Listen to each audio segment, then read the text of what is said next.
매주 월요일 정치 현안을 품격 있게 토론하는 품격 토론입니다. 김영우 전 국민의힘 의원, 신경민 전 민주당 의원 나오셨습니다. 어서 오세요. 네, 안녕하십니까. 안녕하세요. 황우여 위원장이 이끄는 국민의힘 비상대책위원회 유상범, 전주혜, 엄태영 의원과 김용태 당선인이 합류했습니다. 정책위 의장인 친윤계 정점식 의원 등이 이제 임명이 됐는데요. 당에서는 지역 안배가 골고루 됐다. 일하는 비대위다 이렇게 평가를 했습니다. 비대위 인선 어떻게 평가하십니까? 글쎄 이렇게 시간을 오래 끌었는데 시간 오래 끈 것 치고는 뭐 별로 그렇게 괄목할 만한 인선은 아니었다라고 생각하고요. 일단은 김용태 당선인 한 분 정도가 일단 비윤으로 들어간 거 아닌가 싶은데 이렇게 해가지고는 이 비대위가 지금 국민들이 잔뜩 주목하고 있는 대목이 시기하고 전대 룰 아닌가 싶어요. 이 두 가지가 현안인데 여기서 친윤들의 그냥 운전대 잡고 그냥 쭉 간다 그러면은 만약에 중립적인 사람들이나 만약에 친윤으로만 가서는 안 된다고 생각하는 분들이 생각하는 그런 전대 룰이나 시기가 나올 수 있을까? 그 약간 좀 의심이 가요. 그래서 굉장히 지금 황우여 위원장이 비대위원장이 된 이후에 시간을 끌었잖아요. 이 정도 비대위원 인선을 하는데 왜 이렇게 시간을 끌었는지 저희처럼 바깥에서 보는 사람 입장에서는 전혀 납득이 잘 되지 않고요. 뭔가 지금 지역 안배를 하려고 굉장히 노력한 흔적 그거 하나는 인정이 되지만 그러나 친윤 비윤을 적절하게 섞는다는 진짜 정치적 목적에서는 실패한 거 아닌가 싶고요. 앞으로가 역시 황우여 위원장은 기대만큼 하는 거 아닌가 그런 생각이 듭니다. 기대만큼은 뭐 한 요만큼 그런 뜻인가요? 별로 기대를 안 했거든요. 네네. 제가 보더라도 굉장히 이제 매우 조용한 관령 비대위 쪽으로 방점이 찍히는 것 같습니다. 이 면면을 보면은 다들 그냥 일단은 원만한 분들이고요.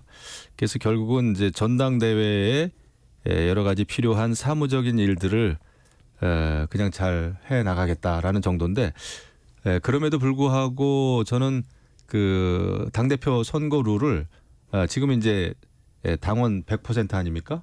이것을 당원 70 그다음에 최소한 일반 여론 30 정도로까지는 바꿀 것 같아요. 왜냐하면 이 비대위원 중에 제가 이제 만나 뵌 분들도 있고 그런데 그런 의견들을 좀 가지고 있는 분이 있습니다. 그래서 그냥 그 당원 100% 지난번 전대 룰을 그냥 유지하기에는 이거는 너무나 변화가 없고 너무나 개혁적이지 않다라는 그 비판을 받을 수밖에 없거든요. 그러니까 최소한 그것까지는 바꾸되 하지만 전대 룰을 뭐 8월까지 막 갈 것 같지는 않아요. 그 시기 전당대회 시기를 많이 늦춰질 것 같지는 않다. 그렇지는 않고 저는 7월 말 전에는 좀 끝내지 않을까라는 생각이 좀 듭니다. 그리고 이것이 이제 앞으로 22대 국회 개원과 맞물려 가지고 조금 그 연관성은 있어 보입니다. 그 개원 시기에 따라서 또 야당의 움직임에 따라서 다른데 어쨌거나 뭐 민주당은 지금 이재명 당대표를 중심으로 하는 완전히 제왕적인 그 당대표가 됐고 더더군다나 이제 뭐 추미애 국회의장설까지 공고가 되는 거기 때문에 이런 민주당 특히 야권 전체의 반윤 탄핵 연대에 맞서서 비대위가 역할이 있을까? 아마 역할은 거의 없고 이제 전대로 이어질 텐데 그냥 제가 말씀드린 대로 전대 시기는 7월 말 그다음에 경선 룰은 70대 30 정도로 하는 선에서 마무리 짓지 않을까 생각이 됩니다. 네. 시기는 보니까 이제 대충 황우여 위원장이 뭐 여러 가지 얘기를 하다가 미루는 게 결국 굉장히 어렵다고 밝힌 것 같아요. 그러니까 이제 많이 늦춰봐야 뭐 7말 아니면은 뭐 원래 6말 7초에서 네. 조금 정도. 이게 보면 전대를 하다가 보면은 이게 17개 시도당 위원회를 하고 여러 가지 공고도 해야 되고 이러기 때문에 아무리 막 다그치고 다그쳐도 6주 이상 걸립니다. 네. 그러니까 이제 그건 실무적으로도 그렇지만은 8말까지 했던 건 좀 멋을 황우여 위원장이 부려봤던 거 아닌가 좀 무리한 것 같고요.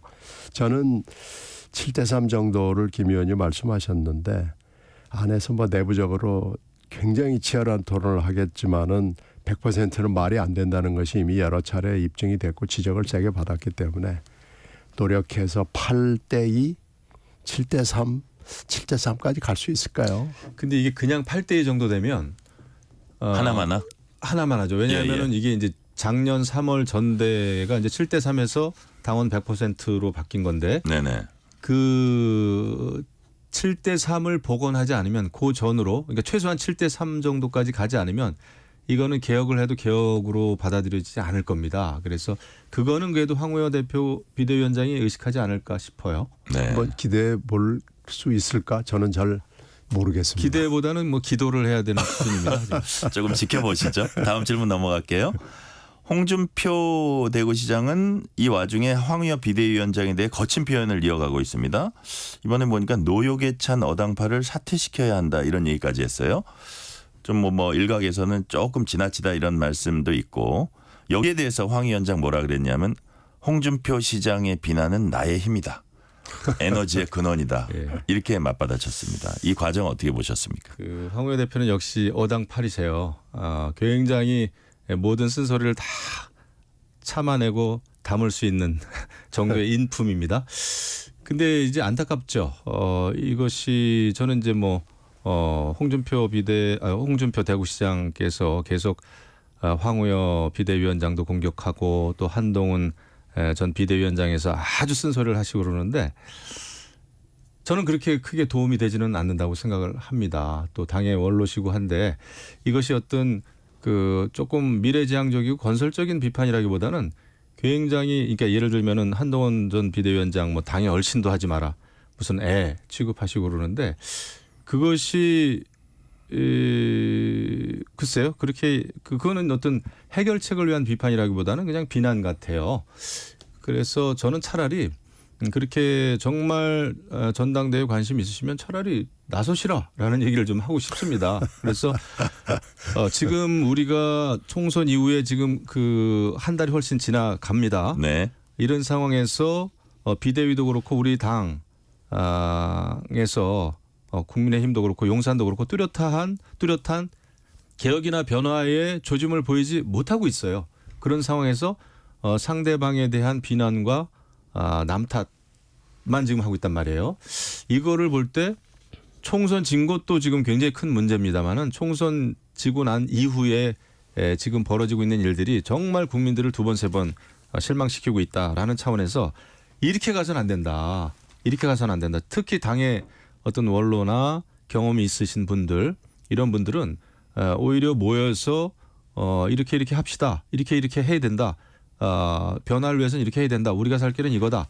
지금 야당뿐만 아니라 민주당 그 야권 전체가 지금 보십시오. 이재명 당대표, 조국 신당 또 추미애 국회의장까지 지금 거의 확실시되는 상황에서 거기다 또 이준석 개혁신당까지 완전히 야권은 지금 그 탄핵 연대입니다. 탄핵 연대가 지금 거의 마무리돼가는 이런 상황에서 저는 조금 있다가 이게 결국은 최상병 특검을 거쳐가지고 저는 촛불 시위까지 간다고 봐요.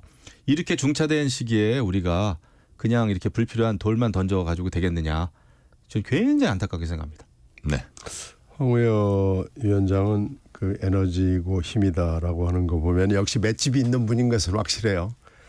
근데 이 지금 홍 시장은 이렇게 한동훈 패다가 지금 이제 황우여 뭐 등등 또 뭐 의협 회장하고 계속해서 상대를 바꿔가면서 싸우고 계신데 뭐 하여튼 정치에 재미를 주는 것은 좋죠. 근데 이제 홍준표 시장이 패는 사람마다 다 힘이 좀 붙는 것도 또 재미있는 현상인 것 같기도 하고요. 근데 지금 총선이 4월 10일이었으니까 한 달을 넘긴 상황에서도 계속 이러고 있는 것은 글쎄요. 뭐 하여튼 상대당이기는 하지만은 그렇게 썩 맞아 보이지는 않습니다. 지금 이렇게 해서 윤심당을 완성해 가는 거고 지금 민주당은 명심당이 거의 완성 단계에 지금 와 있는 거거든요. 네. 그런 점에서 봤을 때는 진도는 좀 많이 늦다. 그리고 지금 황우여 비대위원장을 모시는 데까지도 굉장히 힘들었고 황우여 위원장이 비대위원 발표하는 데까지도 굉장히 시간이 많이 걸려서 한 달을 넘도록 이러고 있는 것은 구계자의 입장에서 또 정치에 관심을 가진 사람의 입장에서 봤을 때는 저는 좀 납득이 되지 않습니다. 네. 자, 여당 질문 하나 더 하고 그다음에 야당으로 넘어갈게요. 한동훈 전 위원장이 외출한 모습이 SNS에서 돌고 있습니다. 뭐 사진이 찍힌 거죠. 도서관에서 책 읽는 장면이 사진 찍혔고 한 전 위원장이 입었던 티셔츠가 많이 팔렸다고 합니다. 혹자는 계획된 노출이다. 혹자는 지나친 확대 해석하지 말라고 이제 경계를 했습니다. 자, 이런저런 거 다 묶어서 출마 가능성 어떻게 보세요? 전대 등판. 저는 뭐 아직도 뭐 반반 정도 생각을 하고 있는데요. 네네. 이게 이제 전당대회 룰 그다음에 이제 지금 총선과 관련해서 이제 평가 문제겠죠. 책임 문제. 그러니까 명분이죠. 지금 가장 큰 것은 아마 총선의 이게 총괄 지휘자로서 다시 나올 명분이 있겠냐. 이런 거였습니다. 네. 그런데 지금 이제 돌아가는 그 여러 가지 정황, 현상들, 벌어지고 있는 일들은 자꾸 한동훈 비대위원장을 다시 소환하는 그런 쪽으로 가고 있어요. 왜냐하면은 한동훈 비대위원장이 가만히 있다가는 그 지난번에 총선 책임을 혼자 다 뒤집어 쓰게 생겼습니다. 왜냐하면 지금 총서 만들어지고 있는 그 방향도 그렇고 조정훈 그 의원도 보면은 총서 이제 백서 만들면서 굉장히 또 한동훈 위원장의 책임을 부각시키는 그런 문항도 막 몇 개씩 넣고 해가지고 네네. 그리고 뭐 또 홍준표 시장도 비판하죠. 당에 얼씬도 거리지 말라 이러죠. 이런 상황이라면 한동훈 비대위원장이 그냥 가만히 있으면 전당대회에 나오지 않고 그냥 침묵을 지킨다면은 지난번 총선 책임을 혼자 뒤집어 써야 되는 이런 상황까지 벌어지는 게 아니냐. 그래서 이제 한동훈을 지지하는 많은 분들은 이번에 나오지 않으면 이건 안 된다. 이런 그 분위기가 지금 많이 조성이 되고 있어요. 제가 보니까. 그래서 이제 한동훈 지지자들이 오히려 비대위원장 하던 시기보다 지금 5배가 늘었다는 거 아닙니까? 위두훈인가요? 네, 5만을 넘었던데. 그래서 지금은 이제 그렇게 명분이 오히려 다시 역으로 쌓여가는 게 아닌가 싶은데 그래도 또 쉽게 나오기는 어렵죠. 그래서 아마 아직까지는 이제 그래도 집에만 있을 수는 없잖아요. 그러니까 산책을 하고 이제 도서관에 가고 이렇게 하는데 그게 이제 언론에 나오는 것 같습니다. 지켜봐야 될 것 같습니다. 네, 아직은 반반으로 보신다. 예. 어떻게 보세요? 일단은 한 기획사가 있기는 있는 것 같아요. 처음에 등판을 할 때부터 짧고 굵고 정확한 멘트로 해서 이거 기획사가 뒤에 있는 거 아니냐, 기획 그룹이 있는 거 아니냐라는 여러 가지 억측이 있었는데 지금도 뭐가 있는 것 같아요. 근데 1, 2차 윤한 갈등에서 보면은 뭔가 받아칠 것 같으면서 사실은 받아치지 않고 그냥 한 위원장이 꼬리를 내리고 끝났거든요. 이게 사실은 총선의 승패를 가르는 굉장히 중요한 대목 중에 하나였던 것도 분명하고요. 이게 지금 윤한 갈등이 3차인데 3차는 홍 시장이 좀 아까 말씀드린 대로 도와드렸고 조정훈 백서도 좀 도와준 것 같아요. 본인은 뭐 가만히 있는데 근데 식사 제의를 거절한 건 본인의 결정이니까 윤 대통령하고 딱 맞받아치는 형국을 보인 건 그건 이제 본인이 잘 결정한 거죠. 그런데 이제 정치 도의상으로는 안 나오는 게 맞죠. 그런데 이제 이번에 안 나오면 정치적 미래가 다치는 형국이기 때문에 본인이 매우 고민을 하고 지금 이렇게 기획사가 움직이는 것 같은 모습을 보이고 도서관이 어쩌고 저쩌고 하는 것은 아무리 봐도 나올 생각이 조금이라도 있다는 거 아니겠어요? 그러니까 지금 고뇌에 찬 여러 가지 순간들을 맞고 있는데 저는 결국에는 나오는 게 쉽지 않아 보입니다. 네. 자, 결국에는 고민하다가 안 나올 거다. 이렇게 지금 현 상황에서는 예측을 해 주셨습니다. 자, 민주당 얘기로 넘어갈게요. 차기 국회의장 경선 관련해서 어제 이제 의회 상황이 또 벌어졌습니다. 조정식 의원 이 국회의장에 상당한 의욕을 보였다고 해요. 추미애 당선인과 후보 단일화하면서 사실상 이제 접었고요. 앞서서 정성호 의원도 사실은 뭐 혹자는 유력하지 않느냐 이런 얘기도 했었는데 또 후보직 사퇴했습니다. 이게 이제 분위기상으로는 추미애 당선인한테 힘이 쏠리는 그런 분위기고 어떻게 보십니까? 지금 추미애 당선인한테 가고 있는 분위기라고 보십니까? 완전히 가고 있죠. 네. 저는 민주당의 전략은 그렇게 봅니다. 지금 이재명 당대표도 그렇고요. 그 지금 이제 윤석열 대통령, 윤석열 정권을 흔드는 데 있어서 이제 뭐 민주당은 이재명 당대표가 제왕적인 당대표로서 완전히 장악을 했고 이제 국회입니다. 국회를 장악하는데 가장 중요한 자리는 두 자리입니다. 국회의장하고 법사위원장입니다. 근데 지난번에 박찬대 친명의 대표적인 주자죠. 박찬대 원내대표 되자마자 법사위하고 운영위원장을 확보하겠다 얘기를 했거든요. 저는 그 법사위원장의 방점이 찍혀 있다고 봅니다. 그거는 뭐냐면은 그 여러 가지 중요한 법, 뭐 특검법, 그 다음에 나아가서는요. 저는 탄핵을 준비하고 있다고 봐요. 왜냐하면은 지난주에도 국회에서 그 포럼이 열렸잖아요. 그 박찬대 의원도 참석했고 조국 신당 조국 대표도 갔었고 그 자리에서 탄핵 로드맵을 발표를 했어요. 그 야권 전체가 특검을 가고 그다음에 정권 종식시키는 겁니다. 그리고 나서 그런 게 이제 탄핵 로드맵이라고 할 수 있는 그런 것들이 이제 발표가 됐는데 그거를 실행할 수 있는 사람들은 누군가 법사위원장이죠. 그 탄핵 소추위원장을 맡지 않습니까? 그렇기 때문에 이거 절대 여당한테는 양보를 안 하려고 그러는 것 같아요. 그게 저는 지난주에 보였던 가장 큰 제가 볼 때는 굉장히 하여튼 중요한 관전 포인트였습니다. 일하는 국회를 만들겠다라고 이제 명분상으로 얘기하는데 사실 정치적 목적의 초점은 탄핵에 맞춰져 있다. 모든 게 지금 조국도 그렇고요. 지금 이재명 당대표가 이끄는 민주당도 그렇고요. 지금 내걸고 있는 게 검찰 개혁의 완수입니다. 그러니까 지난번에 사실 시즌 1이 있었죠. 근데 그거를 주장하다가 사실은 정권 교체를 당했는데 그런데도 불구하고 이제 다시 검찰 개혁 시즌 2를 시작하는 겁니다. 명분은 검찰 개혁이지만 그거는요. 제가 볼 때는 조국과 이재명 당대표에 대한 지난 여러 가지 어떤 검찰 수사 과정을 뒤집는 거죠. 검찰의 수사 과정에서 외압이 있었다라는 쪽으로 몰아갈 것 같아요. 그걸 가지고 검찰 개혁의 필요성을 굉장히 강조할 겁니다.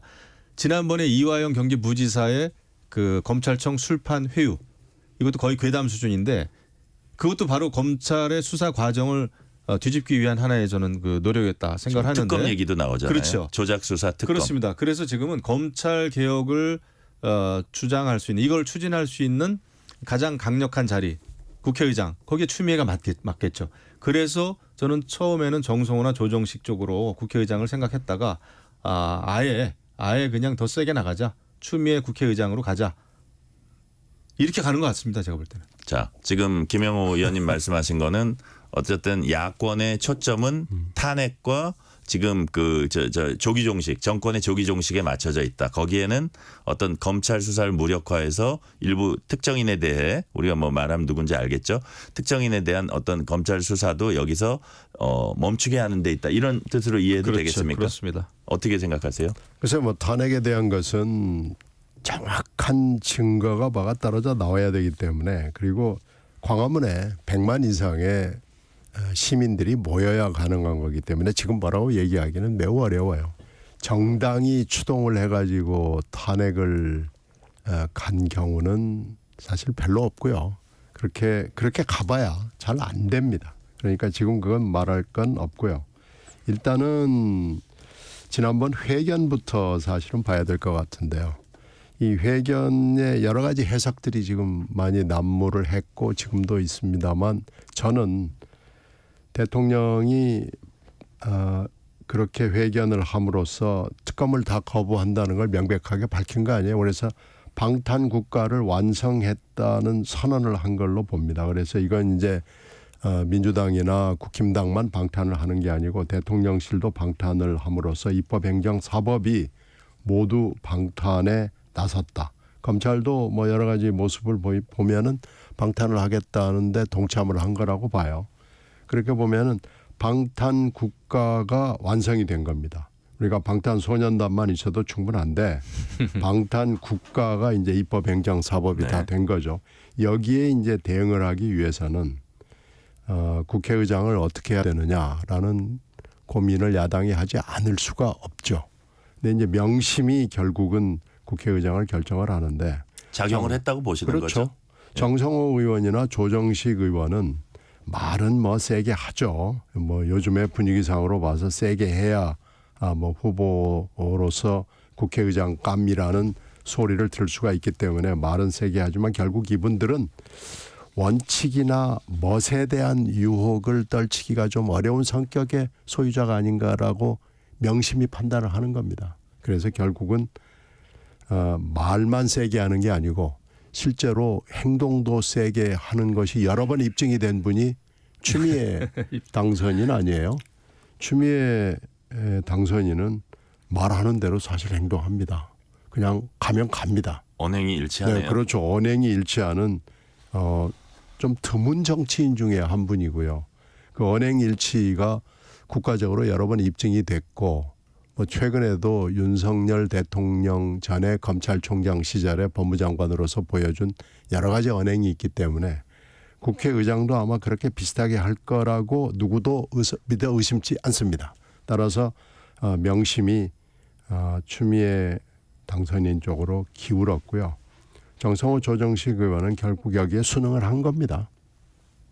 자, 그렇다면 언행 일치 말씀하셨는데 약간 좀 반어적인 의미 같은 느낌도 들어요. 그 언행 일치의 결과는 어떻게 될까요? 지금 보십시오. 추미애 의원이 당선되자마자 4월 11일 날 얘기를 했습니다. 혁신의장 이런 표현을 썼고 국회의장은 중립이 아니다 이런 표현도 썼습니다.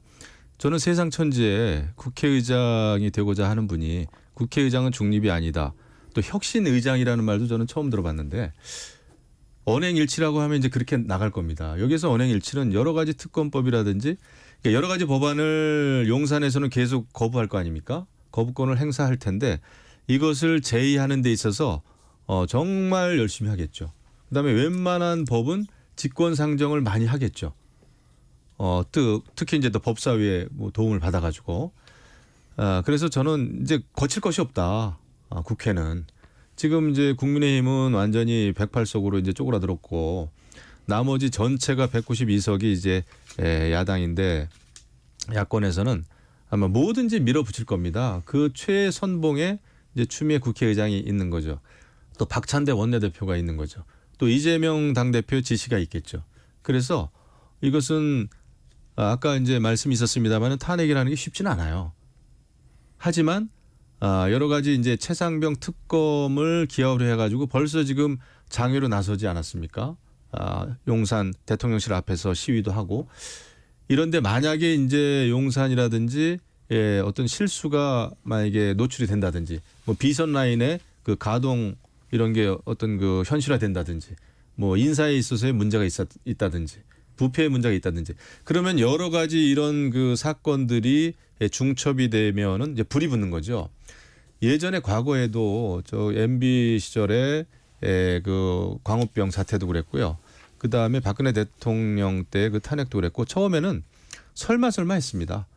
그런데 여러 가지 그 사건이 중첩되면서 이게 불이 붙더라고요. 그래서 지금 용산과 국민의힘은 정말 정신 똑바로 차리지 않으면 완전히 이 탄핵 연대에 당한다. 저는 그게 굉장히 좀 우려되는 바죠. 지금 이제 국회의장 얘기했는데 오늘 여야 원내대표가 처음 만나더라고요. 곧 이제 만나는데 자, 민주당이 이제 말씀하신 대로 입법 공세를 퍼부을 겁니다. 자, 국민의힘은 어떤 방어 전략을 가동할지 관심이고요. 여야 원내대표 뭐 스타일이 지금 뭐 큰 문제일까 싶어요. 지금의 어떤 그 의석수나 이런 구조가 문제일 것 같은데 22대 국회 초반부터 어떤 모습이 좀 펼쳐질 거라고 전망을 하세요? 이미 시작한 거 아니에요? 네네. 그리고 22대 국회는 원내대표의 스타일 금방 앵커께서 말씀하신 대로 스타일이 그렇게 문제가 되지는 않을 겁니다. 두 사람의 원래 스타일은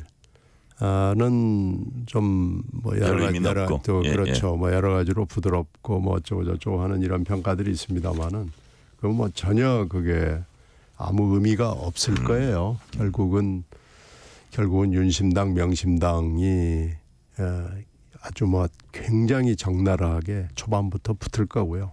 오늘 뭐 첫 만남이야 뭐 악수하고 웃고 끝나겠지만 그건 뭐 전혀 의미 없다고 보고요.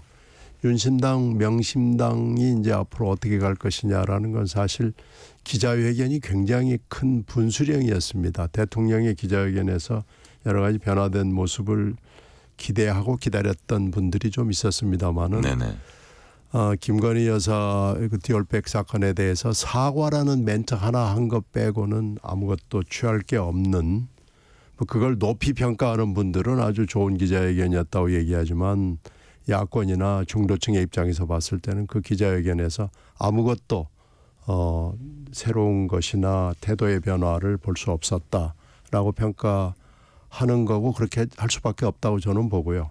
결국 22대 국회는 이미 시작이 됐듯이 굉장히 세게 윤심명심이 맞닥뜨리게 될 거고 이게 아마 국회에서부터 시작이 되겠지만 국회뿐만이 아니고 전반적으로 국가적으로 입법, 행정, 사법에서 세게 붙는 아마 시작점이 될 거다라고 봅니다. 자, 그 첫 번째 대결이 이제 그 해병대원 특검법 표결이 아마 이루어지지 않을까 하는데 그걸 포함해가지고 어떻게 전망을 하죠? 시간이 이제 한 2분 반 정도 남았습니다. 제가 볼 때 추경호 원내대표가 이끄는 국민의힘은 민생을 계속 강조할 겁니다. 재정 건전성 강조할 것이고 왜냐하면 박찬대 원내대표는 뭐 전 국민에게 25만 원 민생 회복 지원금 주는 거를 1호 법안으로 내겠다 그랬어요. 네네.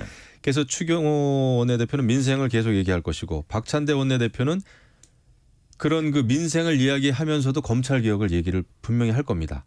그리고 공정과 법치를 오히려 이거 과거에 사실 윤석열 검찰총장의 이거 화두인데 공정과 법치 이런 것을 검찰 개혁을 위해서 오히려 박찬대 원내대표가 들고 나올 가능성이 큽니다. 그래서 제가 볼 때 22대 국회는 앞으로 한쪽에서는 민생 중요하다. 이제 추경호 또 경제부총리 출신 아닙니까? 네네. 또 집권 여당 아닙니까? 민생을 얘기할 겁니다. 그러면 민주당도 민생은 얘기하지만 공정과 검찰 개혁 뭐 이런 걸 굉장히 강조하지 않을까. 이런 게 굉장히 오히려 선순환이 아니라 악순환을 거듭하면서 굉장히 이제 치열하게 싸울 것이다. 네네. 이런 생각이 듭니다. 글쎄요, 뭐 그렇게 되겠지만 결국은 특검법 전국으로 끌고 갈 수밖에 없지 않은가 싶어요. 네. 결국은 여러 가지 이슈들 뭐 세금 문제도 나오고 많이 나오겠습니다만 이게 결국은 특검법에 붙여서 특검법에 함몰이 되는 거의 쓰나미처럼 모든 걸 빨아들이는. 특검 얘기하다가 네. 22대 전반은 그렇게 흘러가지 않을까 싶습니다. 특검 공화국이죠. 제가 볼 때는 그렇게 갈 겁니다. 그리고 최상병 특검이라는 게 네. 야권을 공고하게 연대시켜주는 그 가장 강력한 그 무기예요. 그걸 활용을 해가지고 지금 이제 장외 나갈 때도 뭐 이제 이준석 개혁신당도 다 참여하지 않습니까? 네네. 이런 거 보면 결국은 이제 특검을 통해서 전국을 한번 변화시켜 보겠다. 임기를 단축시켜 보겠다. 대통령의 그 작전인 것 같습니다. 모든 게 지금 제가 딱 봤을 때는. 특검과 방탄 뭐 이게 아마 화두가 되겠죠. 자, 21대 국회가 끝나는 이 마당도 그렇지만 22대 국회 시작도 어쩌면 전반기 2년이다 특검과 방탄으로 점철될 것이다. 이렇게 이제 전망을 해 주셨어요. 네네. 오늘은 여기까지 듣겠습니다. 본격 토론 김영우 전 의원, 신경민 전 의원이었습니다. 오늘 말씀 감사합니다. 네, 고맙습니다. 감사합니다. 전종철의 전격시사 2부 순서